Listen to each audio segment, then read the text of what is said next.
بسم الله الرحمن الرحيم. الحمد لله رب العالمين، حمدا يوافي نعمه ويكافي مزيده. يا ربنا لك الحمد كما ينبغي لجلالك وجهك الكريم وعظيم سلطانك.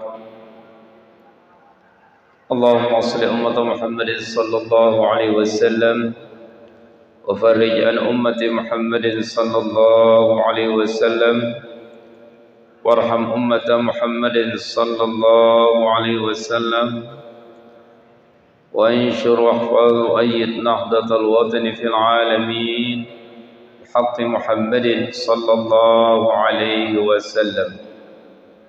أما بعد. Yang saya hormati seluruh tokoh agama, tokoh masyarakat, para imam masjid, para khatib, kaum muda, remaja, singkatnya kaum muslimin dan muslimat, jamaah pengajian yang dimuliakan Allah Subhanahu wa taala. Alhamdulillah wa syukru lillah. Kita selalu memanjatkan puji dan syukur kehadirat Allah Subhanahu wa taala atas segala limpahan karunia-Nya sehingga kita dapat melaksanakan satu kewajiban kita, melaksanakan salat maghrib dengan berjamaah, lanjutkan dengan muzakarah, dan insyaallah nanti kita salat isya berjamaah. Semoga Allah Subhanahu wa taala meridai semua amal ibadah kita. Semoga Allah Subhanahu wa taala memanjangkan umur kita, sehat wal afiat fi taatillah, dalam keadaan taat kepada Allah Subhanahu wa taala. Dan mudah-mudahan kita diberi rezeki yang halal berlimpah ruah. Mudah-mudahan kita tenang dalam hidup kita, tenang dalam ibadah kita, dan mudah-mudahan anak keturunan kita menjadi anak-anak yang saleh dan salihah, selamat dunia dan akhirat, mati dalam husnul khatimah, masuk surga bighairi hisab. Al-Fatihah.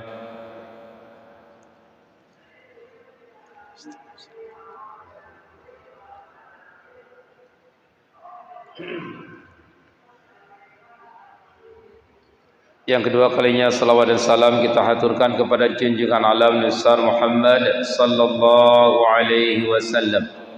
Allahumma salli ala sayyidina Muhammad wa ala alihi. Semoga dengan selawat yang kita baca,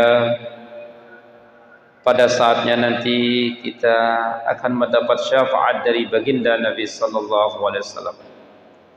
Selawat itu para jemaah sekalian merupakan nurun, satu cahaya, akan memberi cahaya bagi orang yang membacanya, cahaya pada wajahnya, cahaya dalam alam kuburnya, cahaya pada siratal mustaqim, satu titik jembatan nanti yang ada di yaumil akhir, itu pada hari kiamat. Oleh karena itu mudah-mudahan semua itu menjadi satu amal ibadah kita. Oleh karena itu kita berusaha untuk memperbanyak membaca selawat kepada Rasul sallallahu alaihi wasallam setelah kita melaksanakan tugas-tugas yang lain juga. Para jemaah sekalian, pada kali ini kita akan melanjutkan kajian kita kaitan dengan tafsir. Kita lanjut pada ayat surah Yunus ayat 24. A'udzu billahi minasy syaithanir rajim. Bismillahirrahmanirrahim. Inna matalul hayatid dunya kama'in anzalnahu minas samai fakhtalata bihi bisababihi nabatul ardi washtabaqa ba'duhu bi ba'd mimma ya'kulun nasu minal burri was-sa'iri وغيرهما والأنعام من الكلأ حتى إذا أخذت الأرض زخرفها ضجتها من النبات وزينت بالزهر وعصره تزينت وظن أهلها أنهم قادرون عليها أتاها أمرنا ليلا أو نهارا إلى آخر الآية. إنما مثل الحياة الدنيا كماء مطر أنزلناه من السماء. Para jemaah sekalian, pada ayat ini menjelaskan kepada kita satu perumpamaan. Hayatid dunya, innama matalul hayatid dunya. Perumpamaan kehidupan di dunia. Kama'in matarin, seperti air hujan. Anzalnahu minas sama', yang Allah Subhanahu wa ta'ala menurunkannya minas sama' dari langit.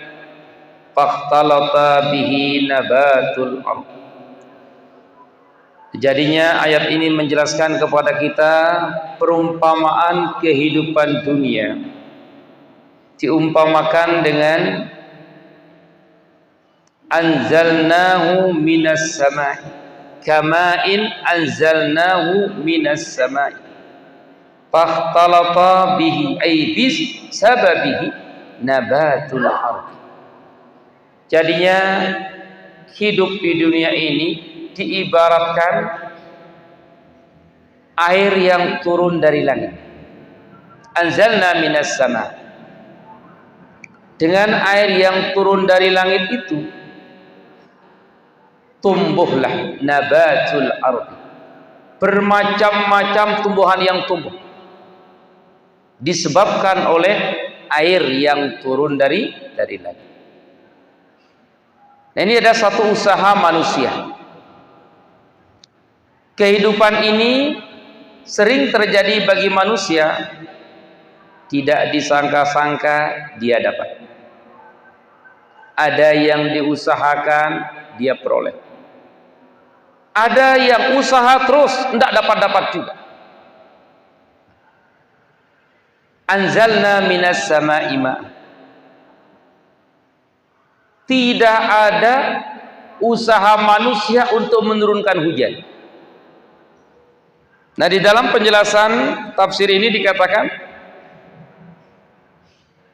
hikmatu tasbihya bima'is sama'i duna ma'il ardi isyaratun ila anda dunya ta'ti bila kasbin min sahibih. Jadinya dicontohkan dengan air hujan yang turun, bahwasanya sering terjadi kehidupan dunia itu usahanya luar biasa, hasilnya luar biasa. Usahanya luar biasa, hasilnya nihil. Satu cobaan.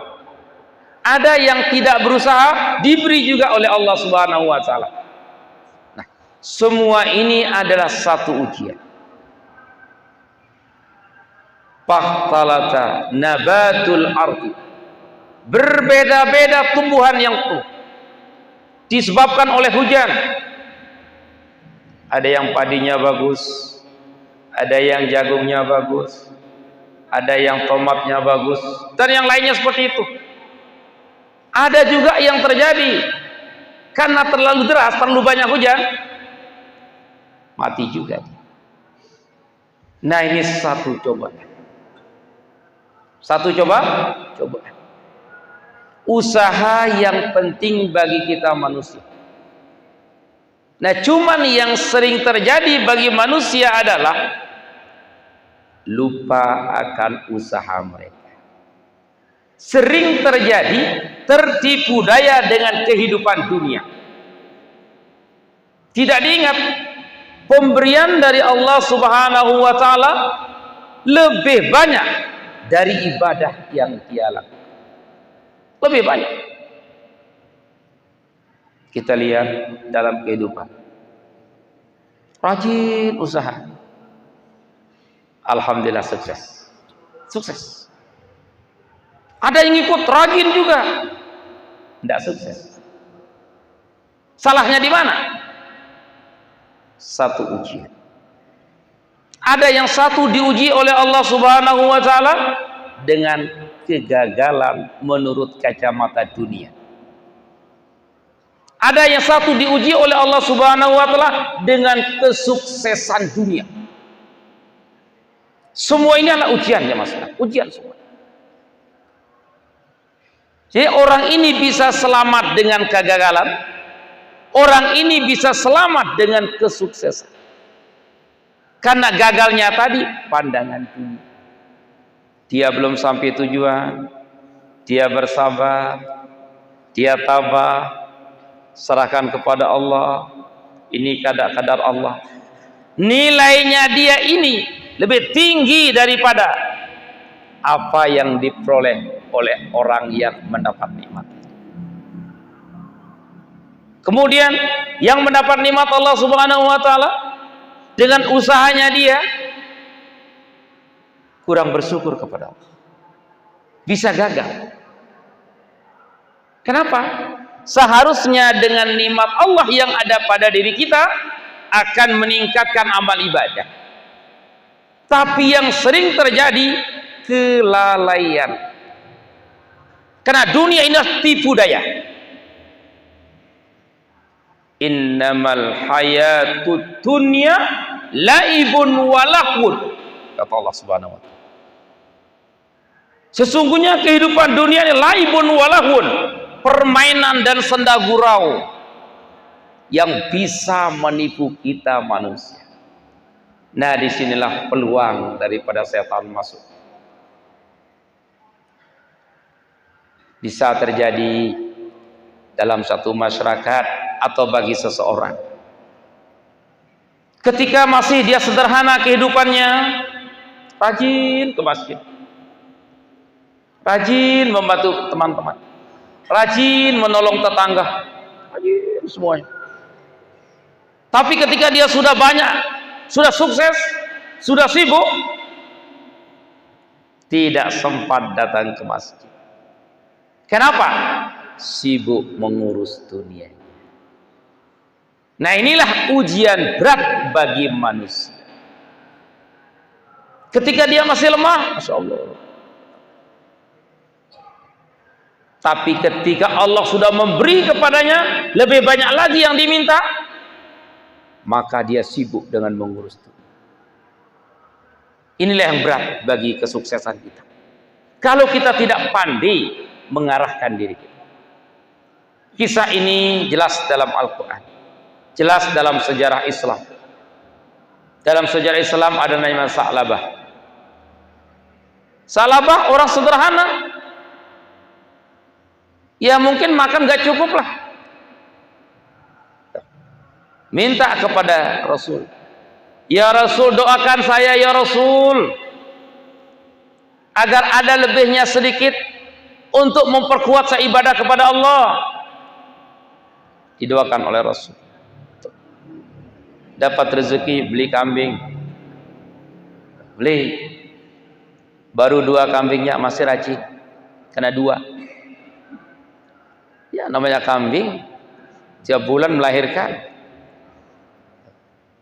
Sudah 5 masih rajin, 6 rajin, sudah lebih dari 10, sudah banyak, mulai mana dia sibuk. Nah,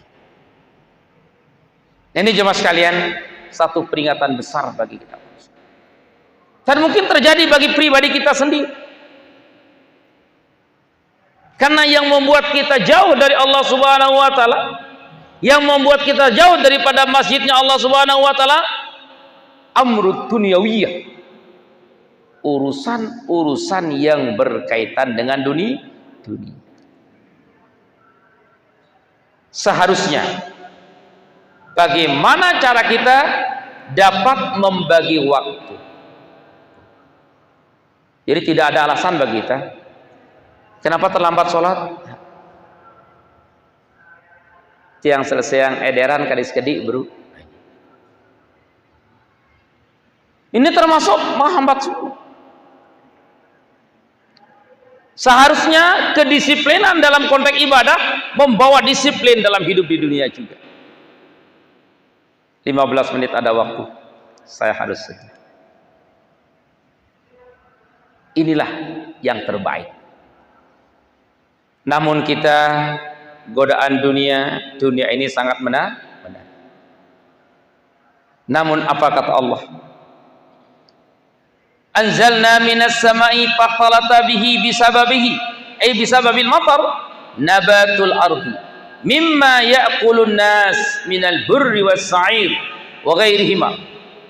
Hujan turun, tumbuh dia. Nah, dicontohkan di sini gandum bagus seperti zaman dulu. Ya, kurma bagus gitu dan lain sebagainya.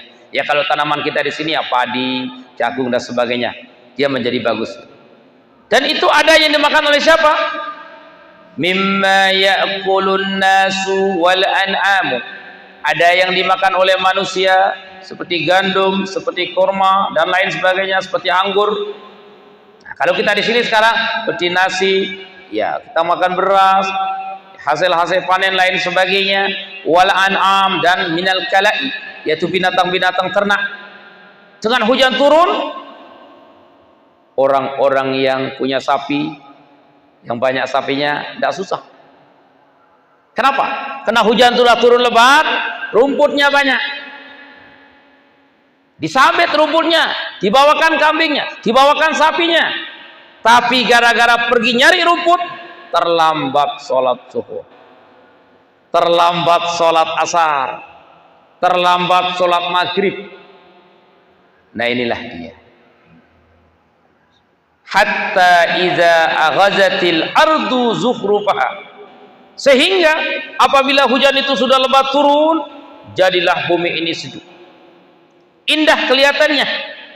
Wa zayyanat, zurufaha sempurna, bagus hasil. Wa zayyanat, indah semuanya.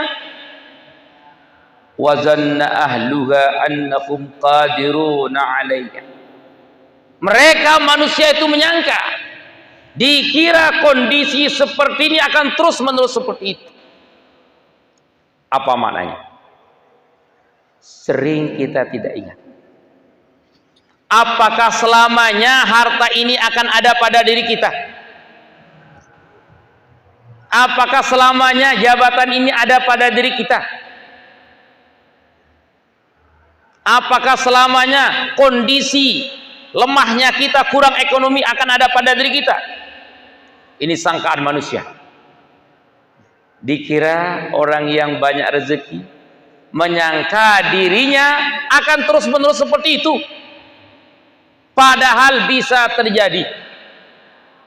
Bisa terjadi. Sekarang banyak, besok pun. Apakah dunia meninggalkan kita atau kita meninggalkan dunia? Amid dunia tarak taka, amid dunia, apakah dunia yang meninggalkanmu atau kita meninggalkan dunia? Ini salah satu jemaah sekalian.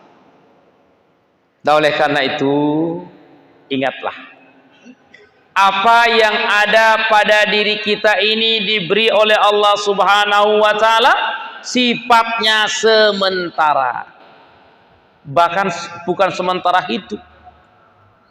Belum tentu dapat menemani kita sampai hidup dunia, tidak. Berapa banyak orang yang dulunya hebat, milioner dia, tanah banyak, semua banyak, belum mati, habis. Bahkan belum diterima oleh anak keturunannya udah habis dia. Nah inilah yang harus kita ingat.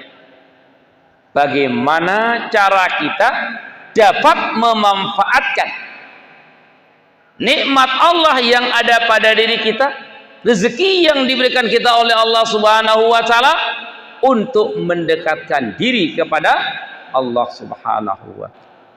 Kesempatan saat kita berada, bagi-bagi. Saat kita punya lebih, bagi-bagi. Saat kita ada waktu, manfaatkan untuk ibadah kepada Allah Subhanahu wa Ta'ala. Wa zanna ahluha annahum qadirun 'alaiha muttaqi'una min tahlithim thimariha. Jadi dengan hasil buah-buahan mereka, dengan hasil panennya mereka, dengan hasil kerjanya mereka, dikira hasil itu akan menetap pada dirinya. hasil ada dua yang bisa menetap pada kita sebatas dunia. Itu satu. Hasil yang kedua menetap dengan kita dari dunia sampai akhirat. Yang kedua inilah yang kita ingin menekankan. Umbi carante ante hasil siluwe di dunia niki mampu membawa kita selamat dari dunia sampai akhirat. Harta tidak bisa dibawa, semua tidak bisa dibawa. Namun ketika kita mau tahu cara, selesai, dia akan sampai akhirat juga. Caranya bagaimana? Sedekahkan ketika kita masih hidup. Beri pondok pesantren, beri masjid, beri musalla, anak yatim, fakir miskin ketika kita masih hidup. Inilah yang sayogianya, inilah yang sejati-jatinya akan menemani kita sampai di akhirat nanti. Sedangkan yang kita habiskan di dunia untuk pribadi kita saja, kalau tidak dengan niat yang baik kepada Allah Subhanahu wa taala, itu hanya bisa menemani kita di dunia saja. Nah, sekarang amanatnya ini adalah bagaimana? Bagaimana cara kita dapat memanfaatkan apa yang diberi kita oleh Allah Subhanahu wa taala, dapat menyelamatkan kita dari dunia sampai akhirat. Wa zanna ahluha annahum qadiruna 'alaiha. Jadi mereka menyangka, dikira mampu untuk menjaga ini. Kan dia tahu diri terlemah. Dia tahu. Tidak ada kuasa itu. Siaran Allah Subhanahu wa taala melembait kita. Ngumbe-ngumbe kuat waktu. Rumah sakit manapun kita dibawa, kalau memang ajal sudah sampai di sana, tidak bisa. Berapa ratus juta uang habis. Kalau memang hanya sampai di sana, tidak akan bisa. Nah, oleh karena itu konsep agama mengatakan al-wiqayatu khairun minal ilaji. Menjaga lebih baik daripada mengobati. Dalam konsep harta, beri orang, beri, bagi-bagi dia. Kenapa? Karena kalau harta itu sudah pergi dari diri kita, maka apa daya yang bisa kita lakukan. Nah, oleh karena itu kesempatan bagi kita ini untuk mengingat kembali terhadap apa-apa yang harus kita lakukan untuk lebih bernilai akhirat. Ataha amruna lailan aw nahara faj'alnaha hasidan. Nah, ini satu akibat. Ataha amruna lailan aw nahara. Ketentuan Allah itu bisa datang malam, bisa datang siang.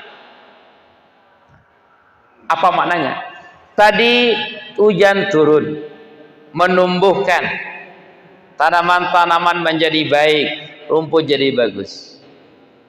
Gambarannya manusia akan jadi puas, manusia akan jadi senang, manusia akan jadi sukses, manusia akan jadi berhasil. Dan mereka menyangka ini akan berjalan terus dengan baik seperti itu. Tahu-tahu apa yang terjadi? Ataha amruna lailan aw nahara. Jadinya datang, bisa di malam hari, bisa di siang hari, Allah menghabiskan semua itu. Menghabiskan.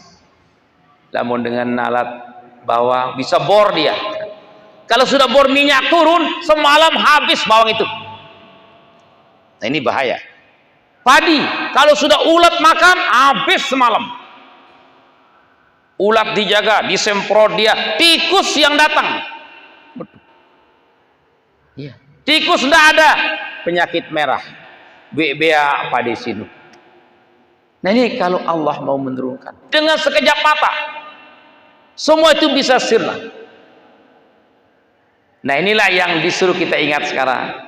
Semua itu bisa terjadi. Nah, oleh karena itu jangan lupa kepada diri kita.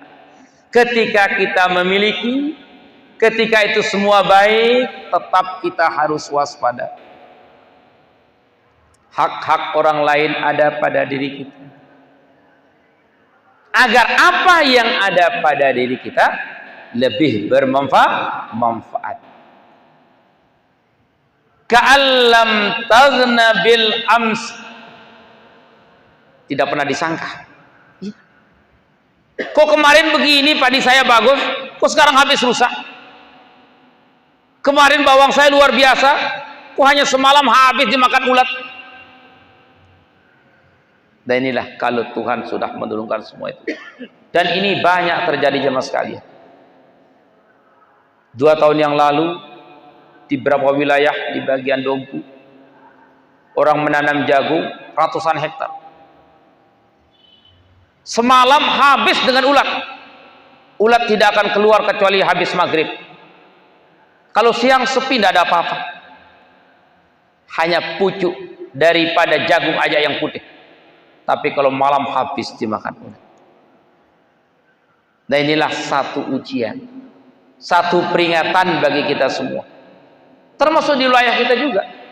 Sering kita gagal panen karena tikus banyak. Sering kita gagal panen karena ulatnya banyak. Sering kita gagal panen karena merah semua padinya. Dan oleh karena itu kita harus berusaha. Bagaimana cara kita ketika kita sedang memiliki itu, padi baik, hasil bagus, tolong jangan lupa bagian-bagian daripada saudara-saudara kita. Jangan lupa zakat-zakat yang ada pada diri kita. Memang kalau kita berzakat, padi kita dapat 1 ton, insya Allah tidak sulit kita mengeluarkan zakat hanya 1 kintal. Tapi kalau mendapat 30 ton, ngitung kita 30 ton berarti berapa zakatnya? 30 kintal kan? Nah, 30 kintal kan 3 ton. Mikir kita, ya Allah, 3 ton kali 500, 5 kali 3 15 juta, 150 ya, atau 15 juta. Coba mikir, oh, banyak. Sudah mulai mikir. Kalau masih sedikit kita masih bisa. Tapi kalau sudah banyak, nah inilah yang berat. Nah makanya cobaan kita bagi manusia lebih tinggi, lebih banyak, lebih besar cobaannya. Lebih besar. Di saat kita ekonomi lemah, cobaan rendah, ya bisa kita lakukan. Tapi ketika ekonomi sudah tinggi, cobaannya lebih besar. Nah oleh karena itu ayat ini menjelaskan kepada kita, jadi manusia itu banyak menyangka semua itu akan menetap bagi diri dia, katanya. Ya, wazanna ahlu annahu qadiruna. Mereka seolah-olah mampu untuk menjaga semuanya. Padahal kalau Allah sudah ingin lain, mana bisa kita jaga sesuatu itu? Banyak di antara manusia-manusia yang spontan jadi kaya jadi miskin, kuat jadi lemah. Termasuk badan kita. Rubin tebarang toko, Rubin tebarang ngaji, engkau hendak netoleka. Hanya apa gara-garanya? Terpeleset sedikit di kamar mandi, tidak bisa jalan, tidak bisa ngomong sudah. Nah inilah kelemahan kita. Apa maknanya sekarang? Apa manfaatnya? Apa nilai amanat daripada ayat ini? Tolong ingatlah kepada Allah. Ketika kita sehat, manfaatkan kesehatan. Ketika kita masih kuat, manfaatkan kekuatan. Ketika masih ada umur, manfaatkan umur. Ketika masih ada rezeki, manfaatkan rezeki yang ada untuk ibadah kepada Allah. Karena ketentuan Allah ja'a faj'atan. Ketentuan Allah itu datang dengan tiba-tiba. Tidak ada kompromi semua itu jemaah sekalian. Tidak ada komprominya. Tahu-tahu datang cobaan dari Allah Subhanahu wa ta'ala. ataha amrana lailan aw nahara faj'alna hasidan ka'an lam taghna bil amsi kadzalika nubayyinu al ayat. Nah, inilah cara Allah menjelaskan kepada kita. Jadi Allah Subhanahu wa taala memberi satu peringatan kepada hambanya dengan menarik kesehatannya, dengan menarik rezekinya, dengan mengurangi nikmat yang ada pada dia. Ini cara Allah memperingati kita. Ini peringatan yang bisu. Dia nak ngerahos. Rupin jak ne usahata untung, ne usahata sukses, nengkaja ne gagal, ne gagal, ne gagal. Nah, inilah cara Allah memperingati kita. Mari kita sadari kembali. Oh, salah apa saya? Nabi tok tiang salah niki ya Allah. Rupin jak untung terus kok makin gagal doang. Dan keadaan kita jemaah kan tidak sama setiap hari. Yang sudah umurnya 60 sekarang bisa membandingkan dirinya waktu dia umur 40. Waktu umur 40 energik. Bembeaning sehat doa. Bembeaning jauh sepeda motor sehat doa. Lagu nengka mun umur sekat jok atas. Ndak baik kena angin malam. Pilek. Telat kutinduk malam pilek. Orang kondisi badan sudah begitu. Nah, bagaimana nikmat di saat kita muda? Bagaimana kita gampangnya beribadah di saat kita muda? Sujudnya enak, rukunya enak, mau itidal enak. Sekarang kalau sudah tua, imam wahtai itu adeng-adeng kain tua sakit. Nah, ini Allah sudah menarik ini nikmat-nikmat yang ada di badan kita. Belum lagi penglihatan kita sudah mau lemah. Ingatan separuh sudah kurang juga. 3 rakaat apa 4? Untung itu berimam. Inilah cara Allah mengambil semua jemaah sekalian. Nah, oleh karena itu manfaatkan ini, manfaatkan umur yang ada, manfaatkan kesehatan yang ada, manfaatkan kemampuan yang ada untuk mencapai hablum minallahnya kita baik, hablum minan nas ijabah baik. Inilah cara kita untuk memperingati diri kita sendiri. Bagi para petani nampak kelihatannya nampak. Bercerita dengan tua layak jat lumpat kali kelojok bangkat di atas pundukan oleh sehat kedoang tai. Nengka ya Allah. Ule-ule milin taurut awakna. Tul kata Nabi, syababaka qabla haramika. Kata Nabi, jaga masa muda sebelum datang masa haramika. Artinya tua bangka. Ya, haram artinya ya toa wah opeh. Dia nak tahu berbuat. Memang sudah hadis Nabi sudah memberitahu kepada kita semua sekalian, gitu. Itu hidup sebelum mati, sehat sebelum sakit, iya, kuat sebelum lemah, kaya sebelum miskin. Jaga itu semua. Kenapa? Karena semua ini akan berakhir bagi kita para jemaah. Dan semuanya akan ada pertanggungjawaban di hadapan Allah Subhanahu wa taala. Nah, berarti sekarang amanat daripada ayat ini, apa yang terjadi bagi diri kita adalah satu peringatan dari Allah Subhanahu wa taala. Karena tidak ada manusia yang tidak pernah gagal. Sekarang kalau kita lihat saudara-saudara kita sukses, orang-orang tua kita sukses, pernah gagal dulunya itu, gagal itu. Ya. Karena gagal itu adalah sukses yang tertunda dulu. Ya. Jadi orang yang sukses kita kira nggak pernah susah. Iya. Pernah itu semuanya dilakukan. Baru sampai kepada kesuksesan. Dan oleh karena itu manfaatkanlah ketika kita sukses agar sukses dunia dan akhirat. Kadzalika nubayyinu al-ayat liqaumi yatafakkarun, bagi hamba-hamba manusia-manusia yang mau berpikir. Jadinya cukup kehidupan dunia ini menjadi peringatan bagi kita jemaah sekalian. Nah makin mami-mami tiang bapak-bapak tiang sudah cukup tua. Terasa idap teh. Mun jawaan doang lekan masjid balik teh bega lalah teh. 2 kali teman telah ampun tebau datang masjid. Nyata sekali lemahnya kita. Karena umur sudah lewat, badan sudah lelah, sudah rapuh, angan wah kurang. Di sana kita mau paksa diri kita untuk ibadah, sulit sekali. Semau-mau dah mutuah-tuah lalu. Nah oleh karena itu kita semua yang masih diberi sehat, masih umur, masih muda, masih kuat, maksimalkan diri. Baik urusan dunia maupun urusan akhirat.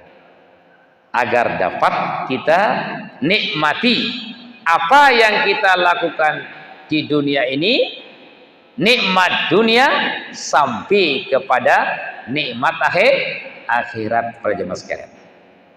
Nah, jadi yang simpulkan isi ayat ini, ayat yang ke-24 adalah jadi apa yang Allah Subhanahu wa taala berikan kita di dunia ini adalah satu hal sebagai kehidupan kita, kesuksesan kita, sekaligus sebagai cobaan kita. Nah, Allah menggambarkan manusia dikira tidak akan selesai di dunia ini. Padahal dia tahu dirinya akan mati. Tapi seolah-olah tidak akan mati. Begitulah cara-cara sebagian orang tentang kehidupan dunia. Tapi ketika kita akan ingat para jemaah sekalian, seleputan niki gana sak selesai doang. Gana selesai doang di dunia niki. Tinggal pada nunggu waktu doang. Denara istilah dengan toa juruan, bajang kemudian denara. Itu rahasia Allah. Nah sekarang mampukah kita mempertanggungjawabkan apa yang kita lakukan di dunia ini untuk kita pertanggungjawabkan di akhirat nanti para jemaah sekalian. Dunia sifatnya sementara. Rezeki yang ada kita diberi oleh Allah Subhanahu wa taala juga sifatnya sementara. Namun kalau bisa kita pakai dia akan bermanfaat selama-lamanya. Dari dunia sampai akhir. Tapi kalau tidak bisa kita pakai, bahkan rezeki itu, nikmat dunia itu akan menjadi siksa bagi kita di alam kubur nanti. Nauzubillahi min zalik. Kita ingat terhadap ajaran agama kita. Diingatkan kita bahwasanya Allah Subhanahu wa taala menjadikan 100 macam nikmat. Jadi nikmat yang dijadikan oleh Allah di dunia ini 100. Tapi turun ke dunia hanya 1 nikmat. Jadi 1 nikmat ini dari zaman Nabi Adam sampai hari kiamat 1 nikmat. Berarti orang yang tidak rajin di dunia, tidak ibadah di dunia, dia akan kehilangan 99 nikmat di surganya Allah. Itulah sebabnya ayat Allah mengatakan wa qalilun min ibadiyasy syakur, katanya. Sangat sedikit hambaku yang bersyukur kepadamu. Wa qalilun min ibadiyasy syakur, kata Allah. Sangat sedikit hamba Allah yang pandai bersyukur kepada Allah. Sangat sedikit. Yang sudah kita sampaikan dulu, dalam tafsir disebutkan itu per 1000 orang 1 yang masuk surga. Coba bagaimana? Wa qalilun min ibadiyasy syakur. Sangat sedikit sekali. Nah, walaupun itu sedikit, mudah-mudahan kita bisa masuk dalam yang sedikit. Kita bisa masuk dalam jumlah yang sedikit. Mana yang sedikit? Kelompok orang-orang yang syakiran li'an'umillah, yang selalu bersyukur kepada nikmat Allah Subhanahu wa taala. Dan kesyukuran niki para jemaah sekalian sesuai dengan keadaan teh. Sesuai dengan keadaan teh. Dia tebau pasak diri kita niki. Beja ruanara iya wasi tersyukur. Tidak bisa kita ikut orang yang lebih. Kalau yang lebih, lebihan caranya bersyukur. Kita yang kurang, dengan kekurangan kita bersyukur kepada Allah. Contoh, enggak bau teh sampai masjid doang teleka, sekedar ngaji di masjid terus yang berjamaah dia terbau lalu ngaji jauh-jauh lalu biar entah teh musibah jang si sehat sila jauhan pengajian li itu datang doang. Kenapa? Dia diberi kesehatan. Kita dalam konteks rezeki bara rezeki itu 10.000 sejelo sebulan ada 500 misalnya dulu sekedar 5.000 sumbangan teh. Lah mesti beli hasilnya luwih aneh. Tapi nilainya sama. Bukan sama bagi orang, tapi sama bagi pribadi kita. Kita yang 5.000 menyelamatkan kita akhirat. Orang yang banyak uangnya 500.000 menyelamatkan dia juga akhirat. Jadi Allah tidak membedakan manusia itu sendiri. Bersyukurlah dengan apa yang kita miliki. Allah tidak maksa kita para jamaah sekalian. Tidak ada dipaksa oleh Allah. Tidak mesti sama. Tidak mesti sama. Dan kita lihat di penerapan dalam masyarakat juga begitu. Kalau orang membangun masjid, dipilah-pilah kan. Ada golongan pertama, golongan kedua, golongan ketiga. Ya. Ada yang golongan 250.000 nyumbangnya. Karena, oh ya, saya lebih sedikit. Ada yang golongan 150, ada yang saya masuk 500 dah, ada saya 1 juta sudah. Itu bukan takabur, itu enggak, itulah kemampuan kita. Nah makanya Allah tidak pernah memaksa manusia. Sedikit bisa menyelamatkan, apalagi banyak. Banyak bisa memudaratkan, apalagi sedikit. Nah makanya sekarang tergantung bagaimana cara kita bersyukur kepada Allah Subhanahu wa Ta'ala. Dan inilah pengaduan para sahabat dulu kepada Rasul. Sahabat yang miskin mengadu kepada Nabi, khawatir, ya Rasulullah katanya, gimana kami mau bisa selamat katanya. Sahabat ini mengadu, kami miskin. Hanya apa yang bisa kami lakukan? Sholat 5 waktu, puasa, itu semua bisa dilakukan oleh siapapun. Tapi ketika bersedekah, membangun masjid, membuat madrasah, kami tidak bisa. Bagaimana kami bisa selamat? Inilah keadaan sahabat pada saat itu yang sudah menjadi unak-unak pada dirinya. Apa kata Rasul? Rasul senyum. Apakah kau tidak ingat? Tidak mesti orang itu bersedekah dengan hartanya. Cukup Anda bersedekah dengan apa? Anda jalan, ada duri, pinggirkan, itu sedekah. Anda jalan, berjumpa dengan teman, assalamualaikum, sedekah. Anda berjalan, berjumpa dengan saudara, senyum, sedekah. Anda mengusap tasbih, sedekah. Nah, jadi orang miskin kalau mau bersedekah tasbih terus dia. Tidak bisa orang kaya, tidak bisa begitu. Kenapa? Karena dia punya lebih. Nah, dari mana lebihnya? Rezeki yang dia miliki. Nah, itulah para jemaah sekalian, keadilan Allah Subhanahu wa Ta'ala yang memberi keselamatan bagi semua hamba sesuai dengan yang dimilikinya. Nah, jadi kita tidak boleh pesimis. Silakan kita berbuat, silakan kita berusaha dengan apa yang ada pada diri kita. Insya Allah semua itu akan menyelamatkan kita dunia dan akhirat. Amin, amin, ya Rabbal Alamin. Wallahu a'lam bissawab. Ada apa ketuaan? Ini Bapak juga. Terima kasih Pak Guru. Kan kita disuruh mensyukuri nikmat apa adanya.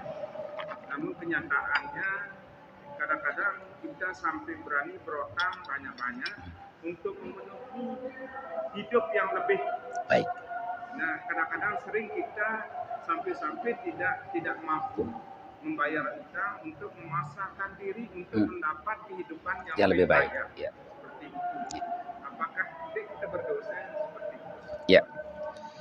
Ada pertanyaan, apakah kita tidak berdosa memaksakan diri sampai-sampai kita tidak bisa, misalnya meminjam sampai tidak bisa membayar karena ingin hidup lebih baik. Nah ini kalau ditanya apakah salah atau tidak, salah. Ini ditopang oleh hawa nafsu. Seharusnya bagi siapapun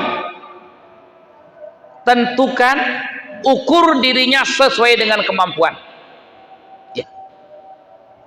Lamun dek temampu taek gunung dan dek taek. Ya. Jangan paksakan diri, jatuh kita. Ingat, la darara wala dirar. Usul fiqh mengatakan. Ya, jangan memudarakan diri sendiri, jangan memudaratkan orang lain. Dendek mudaratan diri tersendiri. Lamun dek temampu dendek gawe ya. Memang hawa nafsu kita luar biasa, ingin terus. Tapi akhirnya apa? Kita jatuh dari tangga yang kita naiki sendiri. Untung tangga tidak menimpa kita lagi. Dan yang sering terjadi begitu, jatuh dari tangga itu juga menimpa dirinya. Ini apa maknanya? Terlalu ikut hawa nafsu sehingga kacau dalam hidupnya, bahkan tidak dapat menyelesaikan kewajibannya, dipanggil oleh Allah Subhanahu wa taala. Nah, ini salah kita. Salah. Kita berdosa kepada Allah karena kita memaksakan diri kita sendiri padahal kita tahu kita tidak mampu semua itu. Alangkah baiknya kalau kita kembali, oh inilah kemampuan saya, ini yang harus saya lakukan. Saya tidak boleh terlalu melihat orang lain karena inilah yang ada bagi diri saya. Nah, apa amanatnya sekarang? Yang tahu diri kita hanya diri kita sendiri. Ukurlah apa yang kita lakukan sesuai dengan kemampuan kita agar hidup menjadi nikmat, selamat dari dunia sampai akhirat. Jawabannya kita salah dan keliru. Mari kita rubah diri kita agar kita bisa hidup lebih baik lagi. Terima kasih. Waalaikumsalam warahmatullahi wabarakatuh.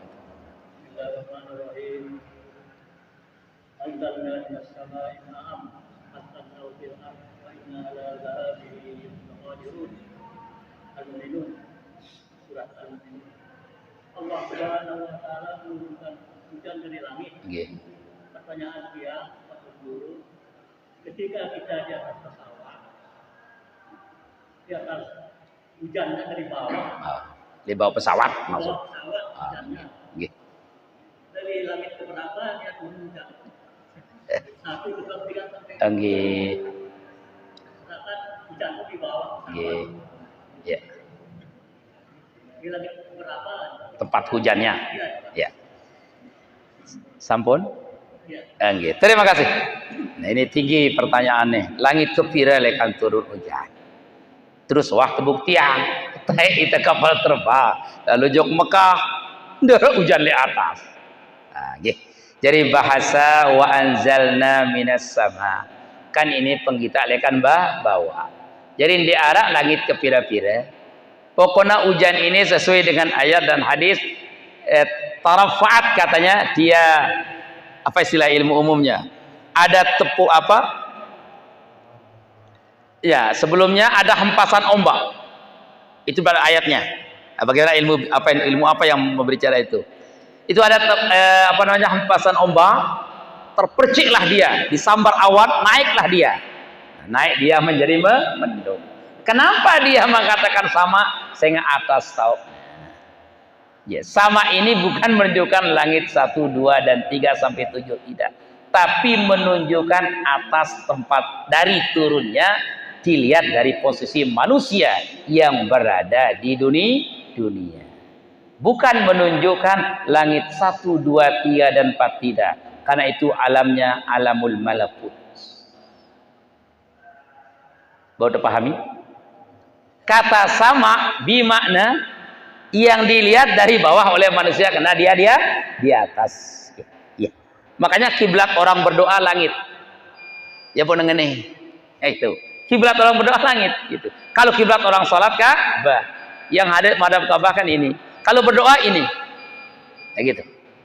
Ya, jadinya makna sama di sana bukan menunjukkan langit 1, 2 atau sampai 7 tidak, tapi mengandung makna karena dia berada di atas menurut pandangan manusia yang berada di bawah alam ini, ya, di bawah awan. Ya, tentu di negara hujan itu. Ya, jadi bukan dari langit 1, langit 2, langit 3. Jadi mana as-sama bukan langit 1, 2, 3 tidak. Cuman dia berposisi di atas. Nggih. Ya. Sampun bisa dipahami? Oke, terima kasih. Oke, ngiring.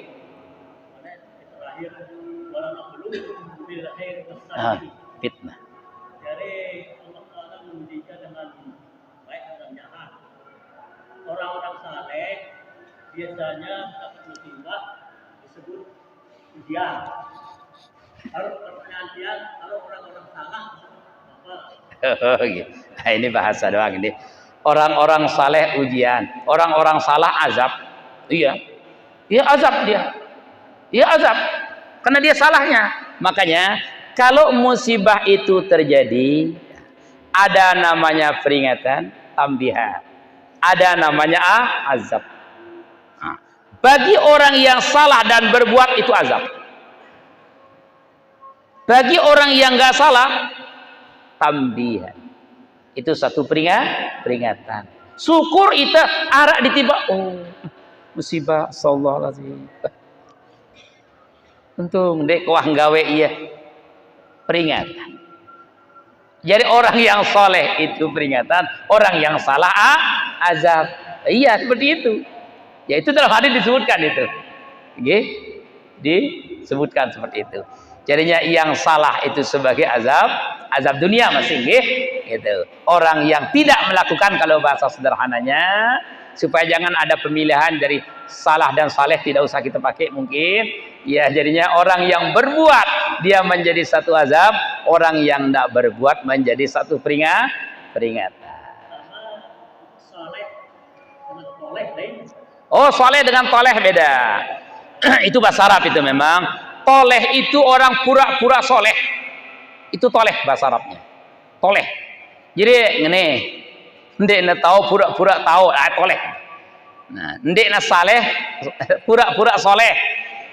Apa bahasa tenu Arab, bahasa kampungnya? Ya, nyalehang. Dia nyalehang. Ini toleh bahasa Arabnya nih. Toleh dia. Toleh itu bahasa Arabnya. Yang bahasa Arab itu. Ya, ndek bahasa Bejora ini memang. Itu toleh. Itu orang yang pura-pura menjadi soleh. Kenara dengan separuh. Masya Allah. Kenara kebutuhannya. Songkoannya luar biasa. Bahasanya luar biasa. Merendahnya luar biasa. Menuah mau ya apa-apa. Nah ini. Itu toleh. Jadi beda soleh dengan toleh. Soleh itu yang baik. Bagus. Solah kan. Mun soleh ini solah. Bahasa ente kampung teh. Solah. Bagus Pak. Nah lamun toleh aja ya kajuman. Nah kajuman itu toleh no bahasa Arab no. Ya kajuman. Nah itu. Ya mau sanjung, apa usah. Ya pokoknya sih kurang-kurang pas lah. Itu bahasa Arabnya toleh. Itu memang bahasa Arab itu. Nggih. Terima kasih. Oke, sila.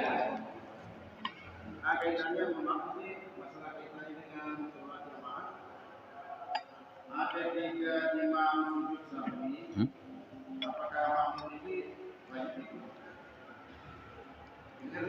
Imam sujud sahwi. Apakah semua makmumnya ikut atau sekiranya tidak ikut? Sujud sahwi bagaimana status sholatnya makmum itu? Oh ya. Atau sama nggak kaitannya dengan sujud tilawah? Oh ya. Kalau dia di dalam sholat, dia harus ikut imam. Kan judulnya aku sholat fardu maghrib nurut imam. Nuruti imam. Ya'rifu aw la ya'rif. Tahu na atau tidak tahu wajib milu. Contoh, kan bisa tidak ditahu. Imam terjadi satu keraguan-raguan misalnya. Waktu sholat isya misalnya atau sholat zuhur. Waktu mau naik ke rakaat ketiga. Makmum ini datang rakaat keempat. kan dia tidak masalah. Nah, nanti ini imam kan sujud sahwi, makmum tidak ikut, padahal tadi dia bilang makmuman kan, ya, salah, nggak bisa, ya, harus ikut. Mau tahu sebab atau tidak tahu sebab harus ikut, karena itulah kegiatan imam. Nah, kalau tidak bisa, salah dia, ya, salah, tidak bisa, harus ikut, karena judulnya tadi makmuman, itu judulnya, sampai masuk dalam niat soalnya kan, aku turut imam karena Allah. Yarib aula yarib, dia tahu kesalahannya atau tidak, tetap ikut imam. Nah, kecuali ada kecualinya. Ada yang imam kan dia lupa sampai salam tidak sujud sahwi, ya, dia masih ingat, bisa dia sujud lagi, tapi itu sudah konteks luar sholat. Tapi selama masih di dalam sholat harus dia ikut, ditahu sebabnya atau tidak.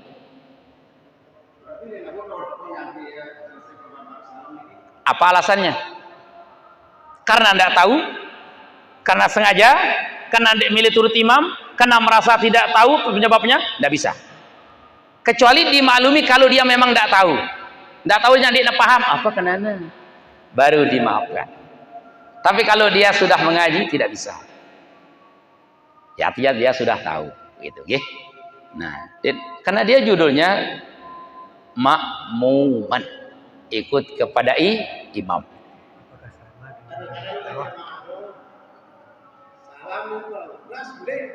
Oh, salam ule.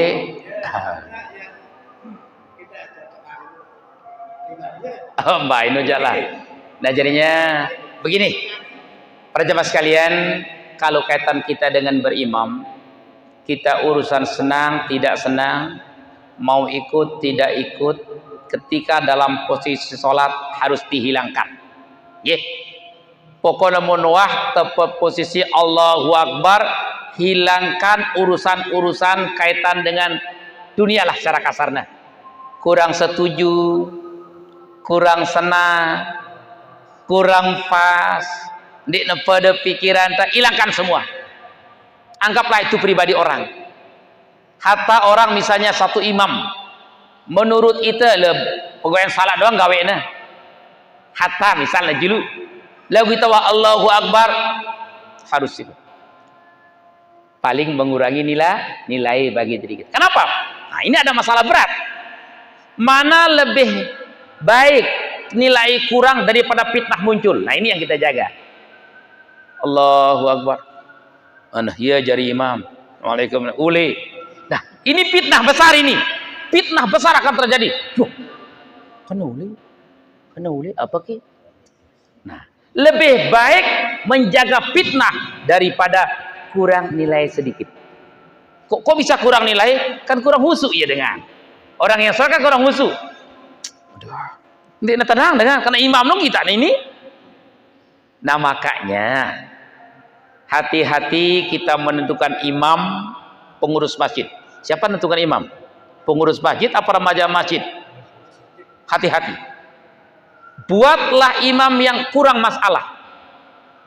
Maaf niki, maknanya muntah peta manusia ada doang kurang. Nah, no dene peta manusia lengkap. Man talaba ahin bi ghairi aibin baqa bila ahin. Saya meta imam dek narak kurang na, dek kena mau imam sampai kiamat. Urung deh berimam wah. Ada doang ino, aduh ya jadi kok kanggo. Datang ino seke, aduh ya jabot aku. Ada sekean, aduh doang. Nah, minimalisir kondisi. Yang paling kurang masalah. Ya kan? Lamun sepakat kita luwe, oke iya wah jari imam. Aku dia setuju, benar sekek terdoang wah. Kenapa? Karena tidak mungkin kita akan sepakat semua. Okay? Jadi man talaba akhin bi ghairi aibin baqa bil akhin. Ini dipakai pada semua konteks soalnya. Siapa yang cari imam tidak ada kurangnya, dia kena mau imam. Saya peta hatib dia narak lemahna, dia kena mau hatib. Saya meta senina dia narak kurangna, dia kena merari sampai mati. Saya meta semama dia narak kurangna, dia kena bau semama. Arak doa. Nah, ambil yang paling kurang. Okay. Nah, jadinya seperti itu. Okay. Jadinya jangan sampai kita tinggalkan imam. Nah, kalau terlalu berat, ada solusi sekarang. Mana terlalu berat? Bendik cocok bacaannya imam ini. Lo kita lebudin imam. Atau di 2, ketiga saf kan begak berat niki. Siratal ladzina an'amta alaihim ghairil maghdubi alaihim. Waduh terdait niki jemaah sekalian. Di subuh majid terlalu. Kan kita tahu. Kan sudah tidak sah. Kita tidak sah dengan dia. Tidak sah. Kita harus niat muparakah. Tapi jangan pergi.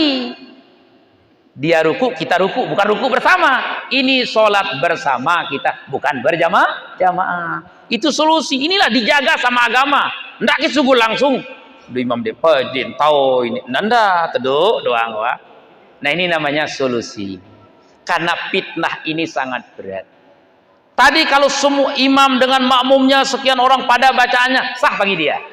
Sah bagi dia, tapi tidak sah bagi kita. Selepuna li mudina makadu doang ngene. Siratal lasi doang sah li ia pada. Tapi tidak sah di kita. Nah, kalau posisi ini kita di sini, hati-hati. Mun kata mundur kambingan dua Anda. Kan jadi fitnah. Jaga, inilah fitnah ini, jaga. Amankan fitnah, nyaman kita. Penyemakan dia temilu mampu. Nah, itulah namanya sholat bersama, tapi bukan berjamaah. Kurang mau deh, tapi aman fitnah. Karena bisa jadi fitnah dunia bisa sampai akhirat. Ini yang perlu kita jaga jemaah sekalian. Tidak mesti fitnah datang dari urusan dunia, tapi bisa jadi dari urusan ibadah. Yang puna-munara kurang lebih kita kemaklumi baik. Dia nara si sempurna manusia niki. Seperti itulah kita lakukan. Harus ikut kepada imam apapun gerakan imam. Ya. Seperti itu. Wallahu a'lam bishawab. Nah, tahiyyat aja lagi. Nah, begah liwat. Nah, insyaallah nanti kita lanjut pada pertemuan berikutnya. Semoga Allah meridai kita, menyelamatkan kita dunia dan akhirat. Mudah-mudahan kita diberi petunjuk oleh Allah, taufik dan hidayah, selamat dunia dan akhirat. Bismillahirrahmanirrahim. Alhamdulillahirabbil alamin. Wassalatu wassalamu ala asyrofil mursalin sayyidina Muhammadin wa ala alihi washabihi ajmain. Allahumma ja'al jamana hadza jam'an barakan marhuma, tafarraqana ba'da hadza tafarraqan mubarakan hasanan ma'suma. Allahumma anzil rahmata wan ni'mata was sakinata wal amna was sihhata wal afiyata 'alaina wa li jami'il muslimin. Rabbana atina fid dunya hasanah wa fil akhirati hasanah wa qina adzabannar. Innal jannata ma'al أبرار يا عزيزي غفار يا رب العالمين. عن ربك رب العزة عما يصفون. سلام على المرسلين والحمد لله رب العالمين. الفاتحة. Sekian demikianlah Allah muwaffiq wal hadi ila sabilir rasyad. Assalamualaikum warahmatullahi wabarakatuh.